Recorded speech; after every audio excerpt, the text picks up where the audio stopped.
કે મહારાજ બ્રાહ્મણોની ઉપેક્ષા થાય છે, ઉપેક્ષા થાય છે, ઉપેક્ષા થાય છે. આજના દિવસે તમને એક નવી વાત કહું કે ગુજરાતની 6 મહાનગરપાલિકામાંથી 3 મેયરો બ્રાહ્મણો છે. ભાવનગરના સંમેલનને આધારિત છે મિત્રો. એ ભૂલો નથી બ્રાહ્મણ નેતાઓ.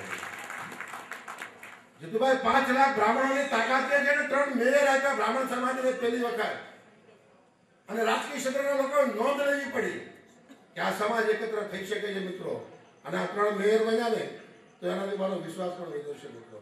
અને એના માટે આજના દિવસે વઢવાણની અંદર બીજો પણ એક સંકલ્પ જાહેરાત કરું છું કે 2011માં ફરી વખત એક વખત બ્રાહ્મણ સમાજને ભેગો કરીશ મિત્રો.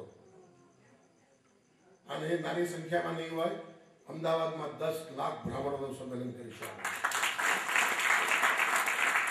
મને અરવિંદભાઈ કે મને કે ભાવેશભાઈ 10 મહિનાની વાર છે. બધું ગયા વખતે વિરોધીઓનો સમય ઓછો પડ્યો હતો. આ વખતે 10 મહિના મળે તો થોડો મારો વિરોધ બી બરાબર કરી શકે. પણ 10 લાખ બ્રાહ્મણોને એકત્ર કરવા છે મિત્રો. અને મા જગદંબા અને ભગવાન પરશુરામ જો કૃપા કરે તો 2100 બાળકોને જેટલો પવિત્ર સંસ્કાર પણ આપવો છે અમદાવાદ મુખ્ય. અને ત્રીજો સંકલ્પ છે અમદાવાદની અંદર કે 20,000 યુવક અને યુવતીઓનો પસંદગી મેળાનું આયોજન થાય છે. આજે વઢવાણની અંદર તમામ બુદ્ધોને વિનંતી કરું છું કે તમારા દીકરા અને દીકરી કોઈ જો અગર બાકી હોય તો અઠવાડિયાની અંદર તમારી પાસે બ્રહ્મસભાનું ફોર્મ આવશે, ભરવાનું ચાલુ કરી દેજો. આખો કોમ્પ્યુટરાઇઝ પ્રોગ્રામિંગ બનવાનો છે ત્યાં આગળ. 2 દિવસનો ભરચક કાર્યક્રમ કરીશું ત્યાં આગળ.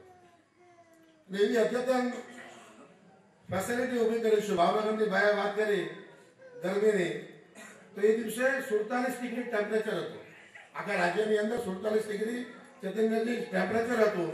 પણ જ્યાં આગળ બ્રહ્મ સંમેલન મળ્યું, 5 લાખ ભૂદેવો ભેગા થયા, ત્યાં 35 ડિગ્રી ટેમ્પરેચર હતું. એવી અદ્યતન ટેકનોલોજી ઊભી કરી હતી આપણે પાસે. અને અમદાવાદમાં પણ એવી ટેકનોલોજી ઊભી કરીશું. અને 10 લાખ બ્રાહ્મણોને રહેવા ખાવા સાથેનો 2 દિવસનો પ્રોગ્રામ કરવાના છે આપણો મિત્રો.